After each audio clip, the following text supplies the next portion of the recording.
Que ton nom soit sanctifié, c'est la première demande du Notre Père et la première des 3 pétitions pour les dons et les biens spirituels. Voyons ce que nous dit le catéchisme sur cette première demande. Le nom de Dieu est saint en lui-même, mais nous demandons qu'il soit aussi sanctifié parmi nous.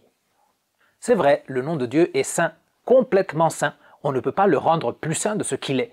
Ce qu'on demande, ce n'est pas pour Dieu, mais pour nous. Dieu a placé son nom sur nous en nous adoptant comme ses enfants. Ce qu'on demande, c'est que ce nom de Dieu qui a été placé sur nous soit sanctifié en nous. Et comment Dieu sanctifie son nom?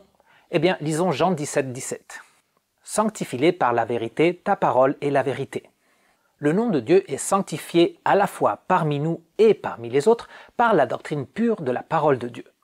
Donc, lorsqu'on demande que le nom de Dieu soit sanctifié, on s'engage premièrement à rester fidèle à la parole de Dieu et on demande l'aide de Dieu pour y arriver et pour enseigner sa parole sans la modifier.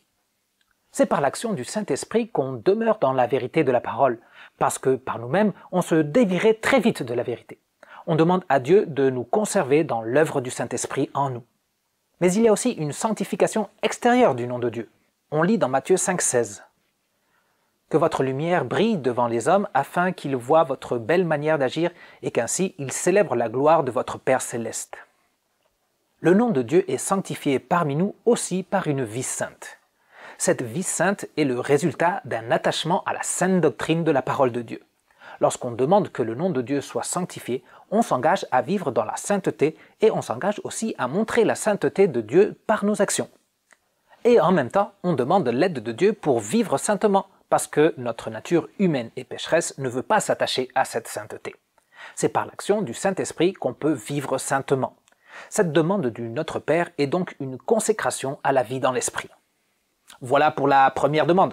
Pour passer à la deuxième demande et poursuivre l'étude du Notre Père, fais clic sur la vidéo sur l'écran ou cherche dans la playlist la vidéo sur la deuxième demande du Notre Père.